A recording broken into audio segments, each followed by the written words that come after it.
오늘 마태복음 7장 우리 7, 8절 우리 두 절이거든요. 근데 좀 같이 읽도록 하겠습니다. 시작. 구하라 그리하면 너희에게 주실 것이요 찾으라 그리하면 찾아낼 것이요 문을 두드리라 그리하면 너희에게 열릴 것이니 구하는 이마다 받을 것이요 찾아낼 것이요 두드리는 이에게는 열릴 것이니라. 아멘. 제목은요. 숨이 안 쉬어져요 라는 제목으로 같이 말씀 나누겠습니다. 어제 제가 우리 한진규한테 그렇게 얘기했어요. 진규야, 목사님은 또 도서관 가야 돼. 근데 내일 설교 3개 준비해야 돼. 그랬더니, 저를 이렇게 보고서 되게 웃더라고요. 기분 나쁘게 있잖아요. 네, 이렇게 그런 일이 있었었는데, 참, 우리가 숨 안 쉬어질 것 같은 참 많은 일들이 있는 것 같아요. 여러분 인생 살아가다 보면 숨 안 쉬어질 것 같은 상황들이 있잖아요. 그쵸? 뭐, 예를 들면, 나는 왜 여자친구가 없나? 왜 난 남자친구가 없나? 이런 것도 뭐 숨이 안 쉬어지는 걸 수도 있고요. 네, 여러 가지 이유들이 있겠죠. 네, 그런데요, 그러니까 오늘의 말씀이 이게 마태복음 7장 7절이잖아요. 지난주 마지막에 이제 어떤 내용이 있었냐면, 거룩한 것을 계획해 주지 말며 너희 진주를 돼지 앞에 던지지 말라. 그들이 그것을 발로 밟고 돌이켜 너희를 찢어 상하게 할까 염려하라. 거룩한 것은요, 예수님이거든요. 우리가 예수님 믿으면 막 사람들이, 야, 예수님 믿는 거 보니까 나도 믿어야겠다. 이런 친구 봤나요? 아니에요. 대부분 다 조롱하고, 왜 믿냐? 뭐 이렇게 말하는 친구들도 있다라는 거죠. 정말 누군가를 도와주고 싶어도요, 방법을 가르쳐 주잖아요. 근데 상대방이 그것을 귀하게 여기지 않아 나를 거절하는 상황이라고, 이 6절 말씀은 말하고 있어요. 그러니까 이게 어떻게 보면 숨이 안 쉬어지는 상황이라고 볼 수 있잖아요. 네, 뭐 여러 명, 청년들만 봐도 그렇더라고요. 제가 말하는 대로 이 청년들이 진짜 제가 말하는 대로만 살면 어려움들 빠져나올 수 있거든요. 근데 고집이 다들 너무 세요. 너무 강해요. 그러다 보니까 듣지 않았을 때 저 같은 경우에는 뭐 거부감이나 거절감들이 되게 크기도 하고 말해주고 싶어도 이제 말해주지 못하는 경우들도 참 많이 있어요. 또한 저에게 주어진 상황 중에 하나는 뭐냐면 지금까지 얼마나 이제 많은 먹튀들이 또 우리 교회에 있었는지 몰라요. 그래서, 먹튀라는 거는 이제 먹고 튀는 거죠. 20살 되면, 떠나는 사람들도 참 많이 있는데, 이럴 때면 사람들로 인하여서 숨이 안 쉬어진다라고 할지도 몰라요. 근데 여러분들은 좀 무엇 때문에 좀 숨이 안 쉬어지는 것 같나요? 지금 또 시험 기간이라서, 그쵸? 네, 뭐 숨이 안 쉬어지는 친구들도 있고, 뭐 전혀 시험에 관심 없는 친구들도, 있을 수가 있어요. 예수님을 믿는데 환경이 안 바뀌는 것 같고 상황이 또 안 바뀌는 것 같고 내 주변에 있는 사람들이 바뀌지 않는 것 같을 때 우리가 또 숨이 안 쉬어지는 것 같을 수 있겠죠. 그렇다면 저와 여러분들이 숨이 안 쉬어질 때 어떻게 해야 될지 우리 같이 볼 텐데요. 첫 번째로요. 숨이 안 쉬어질 때는요. 기도하세요. 제발. 우리 7, 8절 말씀 같이 읽도록 하겠습니다. 우리 한진규 박지민 제발까지 쓰셔야 돼요. 같이 읽을게요. 시작. 구하라 그리하면 너희에게 주실 것이요 찾으라 그리하면 찾아낼 것이요 문을 두드리라 그리하면 너희에게 열릴 것이니 구하는 이마다 받을 것이요 찾는 이는 찾아낼 것이요 두드리는 이에게는 열릴 것이니라. 아까 그 6절과 같이 숨 안 쉬어질 때요. 이게 한마디로 말하면 기도하라는 뜻이에요. 구하고 찾고 문을 두드리라는 거예요. 구하라는 것은요, 이거예요. 나는 아무것도 몰라요. 나는 아무것도 할 수 없어요를 인정하라는 것이에요. 그런 자만이 하나님께 구할 수 있겠죠. 찾으라는 것은요, 하나님을 갈망하라는 거예요. 여러분, 중독에 빠지면 어떻죠? 갈망하게 되어지죠. 그러다 보니까 시시때때로 자꾸 생각이 나는 거예요. 그러다 보니까 제가 군대에 있을 때 그 담배 중독되신 분들이 꽤 많이 있었거든요. 시시때때로 정말 이렇게 계속 생각나잖아요. 담배라는 게. 그래서 시도 때도 없이 피게 되어지는 것처럼 하나님을 갈망한다는 것은 뭘까요? 그건 뭐냐면 저와 여러분들이요. 어떤 상황에 있어서도 하나님을 생각하는 거예요. 그리고 어떻게 하면 내가 이 상황에서 하나님하고 더 가까이 할 수 있지? 이런 거를 고민하는 거죠. 또 문을 두드리라는 것은요. 하나님을 깨워라. 이런 의미예요. 우리가 좀 간절하게 하나님을 좀 깨웠으면 좋겠어요. 하나님을 깨우려면 어떻게 해야 될까요? 내가 깨어있으면 하나님을 깨울 수가 있어요. 내가 깨어있어서 진짜 하나님 마음을 두드리는 거죠. 요즘 우리가 묵상하는 에스더도 그렇잖아요. 페르시아에 모든 유대인들이 다 죽을 위기에 처하자 모르드게와 에스더가 어떻게 하나요? 구하고 찾고 문을 두드리죠. 그때 하나님이 반전의 은혜를 베풀어 주시거든요.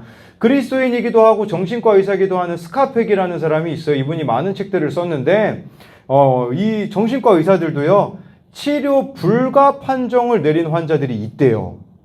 예, 정신과 의사도 치료할 수 없는 환자가 있다라는 거겠죠. 그런데 정신과 의사는 환자를 안 받을 수 있는 권리가 있잖아요. 근데 여러분, 예를 들어서 그렇게 외면하고 싶은 사람이 내 가족이라면, 네, 여러분들이 어떻게 안 볼 수가 있겠어요? 외면할 수가 있겠어요?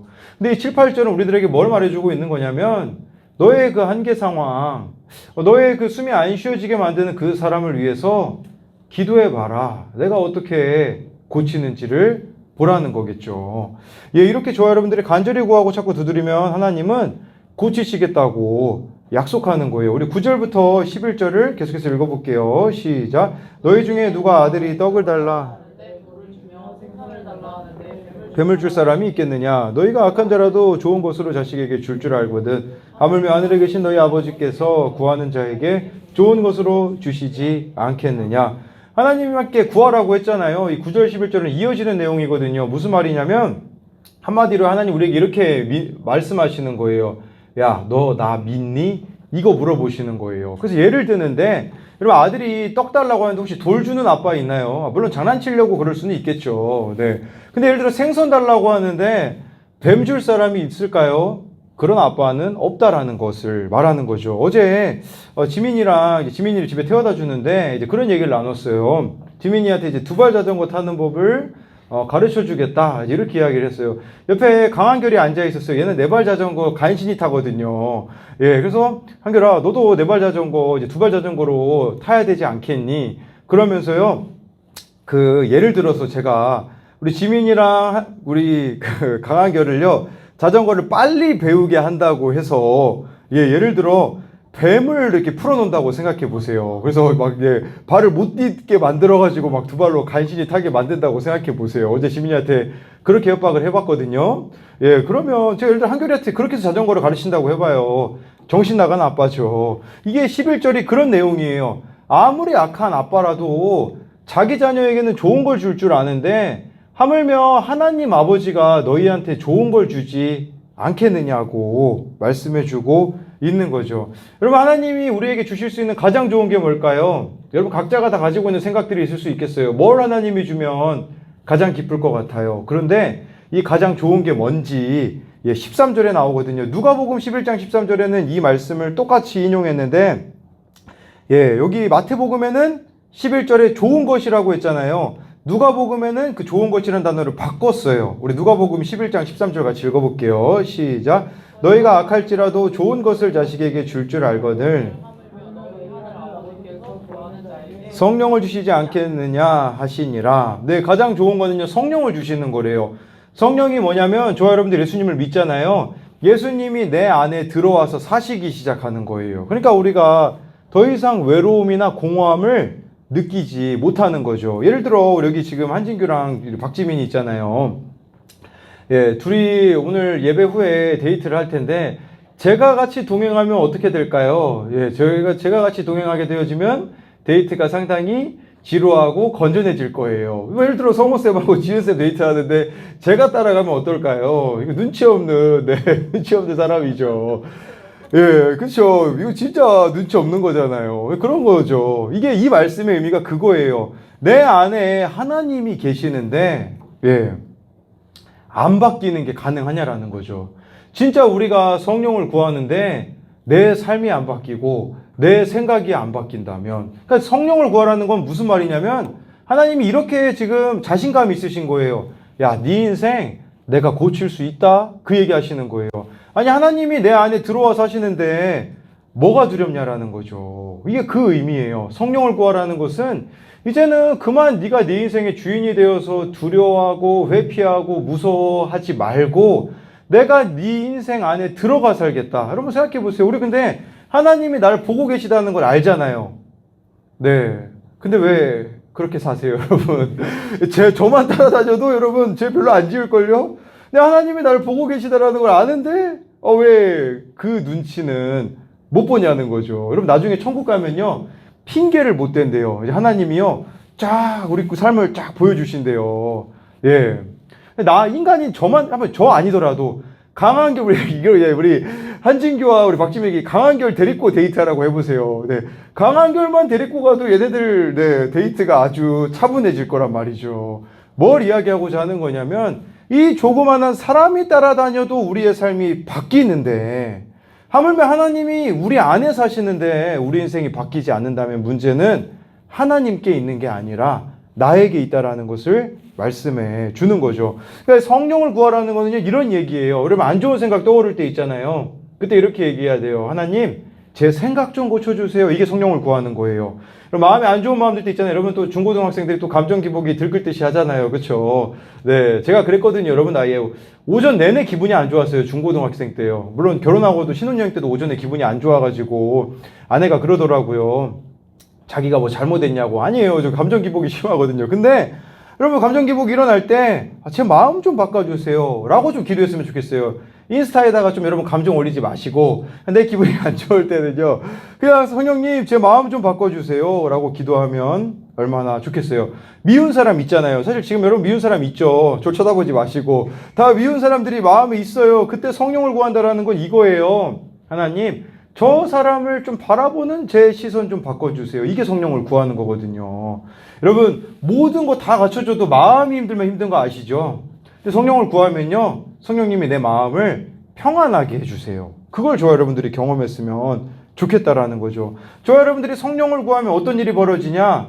예, 반대 청개구리가 돼요. 우리 12절 말씀 같이 읽어볼게요. 시작. 그러므로 무엇이든지 남에게 대접받고자 하는 대로 율법이요 선지자니라. 네, 무슨 말이냐? 대접받고 싶은 대로 이웃을 대접하려. 내 안에 성령님이 계시잖아요. 그러면요, 상대방에게 대접받고 싶은 대로 대접하는 거예요. 예를 들면요, 이런 거죠. 여러분 사랑받고 싶으면 어떻게 하나요? 자꾸 사랑해달라고 하잖아요. 사랑해달라고 우리가 이 사람한테 연락할 수도 있고 저 사람에게 연락할 수도 있고 그런 거죠. 근데 성령이 내 안에 계시면 어떻게 되냐면요, 사랑받고 싶잖아요. 사랑해버리는 거예요, 누군가를. 네. 그리고 예를 들어서 여러분 인정받고 싶잖아요. 네. 그러면요, 다른 사람을 인정해버리는 삶이 되는 거죠. 여러분 고쳐주고 싶은 사람 있잖아요. 그렇죠? 우리 옆 사람이 될 수도 있겠지만, 예, 고쳐주고 싶은 사람이 있을 수 있어요. 근데 이 말씀대로라면 성령이 내 안에 거하시게 되면 어떻게 되냐면 나를 바꾸는 단계가 되어진다라는 거죠. 예, 그러니까 반대로 가라는 것을 말씀해 주고 있어요. 누구한테 칭찬받고 싶잖아요. 이걸 황금률이라고 하거든요. 이 말씀을 다른 사람을 칭찬하는 거예요. 그렇게 여러분들이 인생을 살아가다 보면 우리들의 인생은 풍성해질 수밖에 없는 거죠. 그래서 이것에 대한 두 가지 적용 질문은, 내가 할 수 없다는 것을 인정하고 하나님께 구해야 하는 문제는 무엇이 있나요? 구하고 찾고 두드리라고 했잖아요. 문제 가지고 하나님이 오라는 뜻이거든요. 그게 무엇이 있는가? 두 번째는 하나님께 구했더니 하나님께서 바꾸어 주신 나의 마음과 생각이 있었나요? 이걸 좀 생각해 봤으면 좋겠어요. 하나님한테 구해봤더니 바꿔주신 나의 생각과 마음이 있는 거죠. 저는 이제 가끔 이제 저를 좀 이렇게 부르는 애들이 있을 때 뭐 좀 그런 마음이 들 수 있잖아요. 좀 오늘 좀 쉬고 싶은데 또 연락이 오네. 그래서 지난주에 제가 월요일부터 오늘 좀 쉬어야겠다 그랬더니 벌써 청년 3명이 교회 와 있대요. 오디션이에요, 저보고. 그래서 저는 이게 참 교회에서 살면 안 좋은 점이 그거예요. 도망갈 수가 없어요. 그래서 어디세요? 교회다. 그러면 저 이미 입구에 있어요. 비밀번호 뭐죠? 맨날 이런 식이에요. 저는 어딜 갈 수가 없어요. 그래서 화요일 날 좀 쉬려고 했더니 또 화요일 날 누가 있고 수요일 날 쉬려고 했더니, 그래서 제가 이번 주 하나도 모셨거든요. 근데 우리 딱 김태현하고 딱 수요일 날 만났는데 저한테 그런 얘기를 하더라고요. 목사님, 제가 친구들한테 목사님하고 배드민턴 치러 간다고 하니까 친구들이요, 그거 목사님한테 뭐라고 했죠? 목사님을 학대하는 게 아니네요. 왜냐면 기본적으로 목사님이라고 하면 막 50대, 60대로 생각을 했나 봐요. 막 제가 막 60대, 70대 그분하고 막 태연이가 배드민턴 친다고 생각을 했나 봐요. 그러니까 막 친구들이 야, 너 노인 공경해라 막 이랬다고 하더라고요. 그 얘기 듣는데 감사하더라고요. 이거 애들 만나는 거 이런 생각을 해봐요. 나랑 놀아주는 게 참 감사하다 이 생각이 들더라고요. 제가 곽희재랑 자전거 타잖아요. 곽희재가 지금 몇 살이죠? 15살이잖아요. 제가 36이잖아요. 21살 차이잖아요. 이 나이 차이는 제가 생각해 보세요, 여러분. 57세 어른 보고 자전거 타자고 얘기한다고 생각해 보세요. 근데 이게 관점이 바뀌니까 되게 감사하더라고요. 아, 얘네들이, 나는 내가 얘네들하고 놀아준다고 생각했는데, 얘네들이 나를 놀아주는구나라고 생각이 되니까 감사하더라고요. 이게 2번 적용 질문에 대한 답이라는 거죠. 그러니까 우리도 감사를 너무 잊어버린 것 같아요. 여러분 지금 살아있는 거 사실 감사할 내용 투성일 거거든요. 그래서 진짜 하나님께서 내 마음을 바꿔주시는 건 뭐가 있는지를 보자는 거죠. 두 번째는요. 숨이 안 쉬어져도 좁은 길로 가세요. 우리 13절 14절이네요. 제가 여기 잘못 가져왔는데 같이 읽어볼게요. 시작. 좁은 문으로 들어가라. 멸망으로 인도하는 문은 생명으로 인도하는 문은 좁고 길이 협착하여 찾는 자가 적으니라. 네, 여기 보니까요. 두 가지 문이 있대요. 하나는 멸망으로 인도하는 문은 크고 넓어서요. 많은 사람들이 가고 싶어하는 길이래요. 여러분 지금 마음대로 살고 싶은 삶이 있잖아요. 그게 넓으면 넓은 길이에요. 근데 생명으로 인도하는 길은요. 일단 문부터가 좁대요. 그리고요. 협착하다. 제가 오늘 말씀 제목을 숨 안 쉬어져줘라고 이렇게 잡은 이유는 뭐냐면 네, 이 말씀을 제가 찾아보니까 그런 의미더라고요. 무슨 의미냐면 협착하다는 것은 한 사람이 겨우 드나들 정도의 공간인 거예요. 숨이 안 쉬어지는 사람이 있는 상황, 숨이 안 쉬어지는 환경이라고 볼 수 있어요. 예수님 따라가는 길은 그런 길이래요. 그럼 우리는 그런 생각이 들죠. 그렇게 살고 싶지 않다. 근데 14절에 그렇게 살아야 되는 이유가 뭐냐면 생명으로 인도하는 문이기 때문이에요. 네, 이걸 기억하셔야 돼요. 천국으로 가는 유일한 길이 이 길이기 때문에 가야 한다라는 거죠. 네. 우리 진규랑 지민이가 이제 뭐 만난 게 하나님이 허락하신 거라는 나눔을 우리 진규가 이번 주에 올렸거든요. 그래서 제가 어제 진규한테 그런 얘기를 해줬어요. 무슨 얘기를 했냐면, 그런데 진규야, 이 만남이 결혼으로 이어질 수도 있고 그렇지 않을 수도 있다. 중요한 것은, 이게 하나님이 나를 만나게 해주신 거에 집중할 게 아니라, 지금부터 하나님 보시기에 정직한 교제를 하는 게 더 중요하다라고 이야기를 해줬어요. 여러분, 예수님이 성경에 보면요, 지금 갑자기 지금 천국 가시는 분들이 있어요. 꿈나라 가시는 분들 좀 정신 차리시고, 네. 예수님이 자기를 알파와 오메가라고 했거든요. 무슨 말일까요? 네. 한 사람에게 물어볼게요. 네. 우리 알파 오메가, 네. 그냥 잠깨라고 한 소리예요. 뭐 물어봐봤자 모를 거 뻔하니까요. 헬라어의 알파벳 시작이 알파거든요. 마지막은 오메가예요. 이건 무슨 뜻이냐?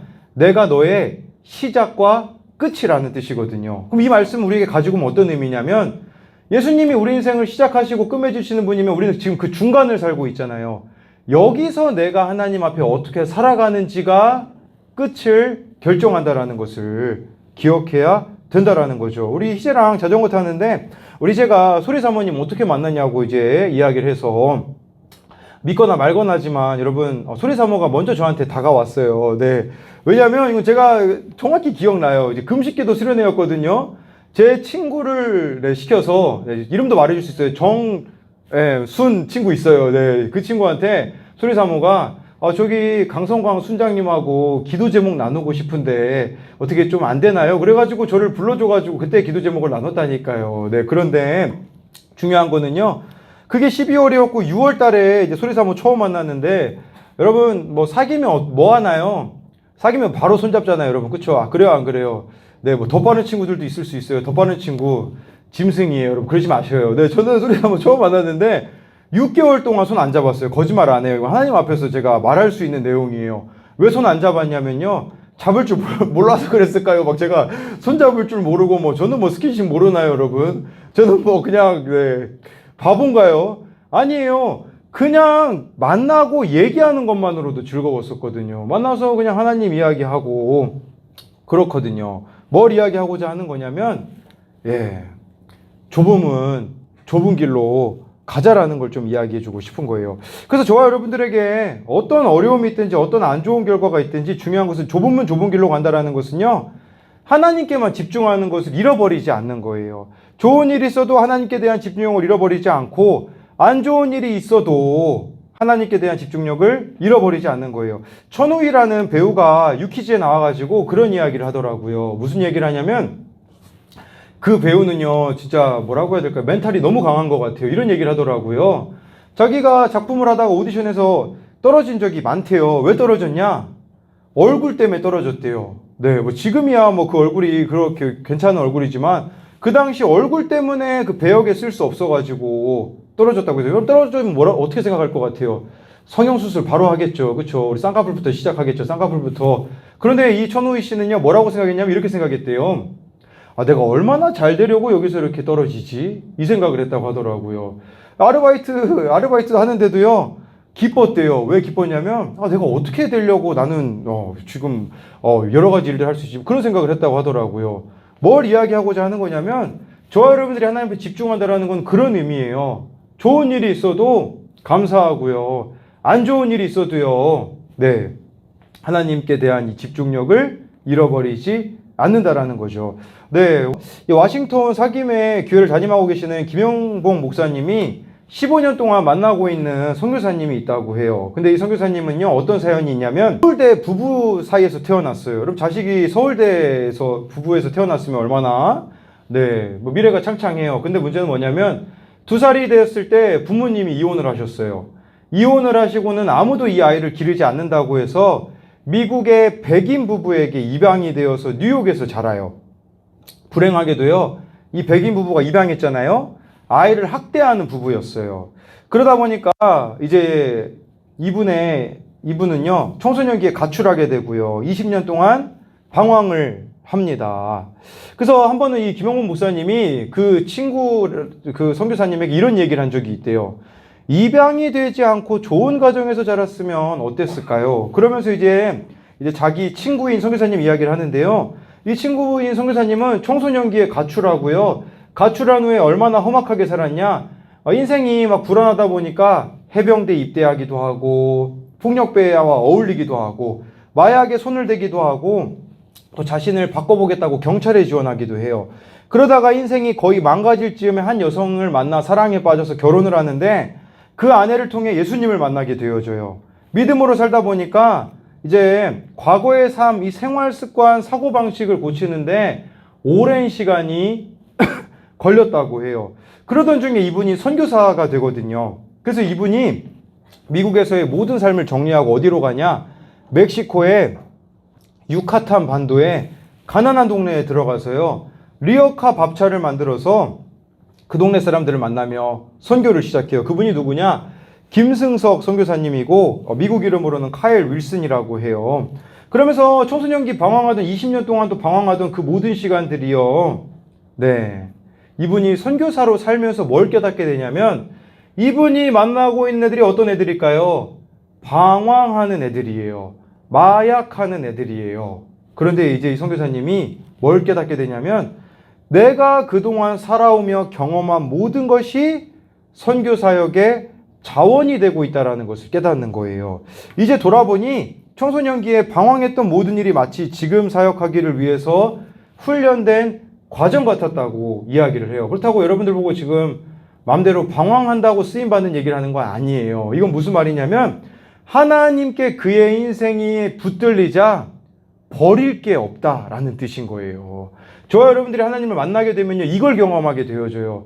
나는 내 인생에 버리고 싶은 부분들이 있을 수 있어요. 가족을 버리고 싶고, 때로는 어떤 경험을 버리고 싶고, 어떤 생각을 버리고 싶을지도 몰라요. 근데 저와 여러분들이 하나님께 우리들의 인생이 붙들리게 되면요, 버릴 것은 아무것도 없다라는 사실이에요. 그래서 아까 그 김영 목사님이 물어봤다고 하잖아요. 만약에 좋은 가정에서 자랐다면, 부모님이 버리지 않았다면, 미국 그 입양 가정에서 좋은 부모를 만났다면, 그랬을 때 선교사님 뭐라고 이야기하냐면, 나의 기질과 나의 성향을 볼 때 내가 그랬다면 나는 세상에서 제일 잘난 줄 알고 살아가는 사람이 되었을 거다라고 하면서 차라리 나는 지금 모습이 더 좋다라고 이야기를 합니다. 여러분, 세상은 불공평하지 않아요. 여러분 생각에 불공평해 보일 수 있거든요. 근데 제가 불공평하지 않는다라는 말은 무슨 말이냐면 하나님을 만나고 하나님을 붙잡으면 공평해지거든요. 근데 진짜 문제가 뭔 줄 알아요? 내가 하나님을 안 붙잡는 거예요. 내가 하나님을 안 의지하니까 불평할 거 투성이밖에 없는 거죠. 나는 왜 이 가정에서 태어났을까? 나의 부모는 왜 이럴까? 나는 왜 이런 친구들을 만났을까? 나에게는 왜 이런 사건이 있었을까? 하나님을 안 붙잡으니까 그러는 거예요. 근데 저와 여러분들이 하나님을 붙잡으면 어떻게 되는 줄 아세요? 네. 그 나의 모든 방황과 더러움과 버리고 싶은 내 인생의 부분들 있잖아요. 그게 쓰임 받는다니까요. 에베소서에서요, 우리를 뭐라고 표현하냐면요, 여러분 인생을요, 그를 지으신 바라고 나와 있는 구절이 있거든요. 근데 그 지으신 바가 영어로 masterpiece거든요. 무슨 뜻이냐? 걸작품이라는 뜻이에요. 저와 여러분들이 하나님께 붙들리기만 하면 걸작품 될 수 있거든요. 근데 그분의 손에 붙들리기를 싫어하니 나의 인생은 걸작품이 아니라, 네, 정말 걸작품의 반대가 뭐죠? 네, 뭐 망한 작품이라고 생각을 할 수도 있겠고 그런 거죠. 그렇기 때문에 정말 저와 여러분들 하나님께 붙들리기만 한다면요, 내 인생에 버릴 거는요 아무것도 없다는 사실을 믿었으면 좋겠어요. 그렇다고 지금부터 막 살고 나중에 주님 손 붙잡으면 되지, 그게 아니라 지금 나이 때부터 여러분들이 붙잡으면 얼마나 놀라운 일이겠어요. 이분이 나이가 들어서 주님 붙잡아도 이렇게 쓰임 받는데, 여러분 나이 때부터 하나님 붙잡으면 여러분 인생이 어떻게 되겠냐라는 거죠. 그래서 마지막으로 이것에 대한 적용은요, 나를 숨이 안 쉬어지게 하는 사람, 숨이 안 쉬어지게 하는 환경과 상황은 무엇입니까? 그 가운데 겸손함으로 낮아짐으로 하나님만 바라보며 가고 있나요?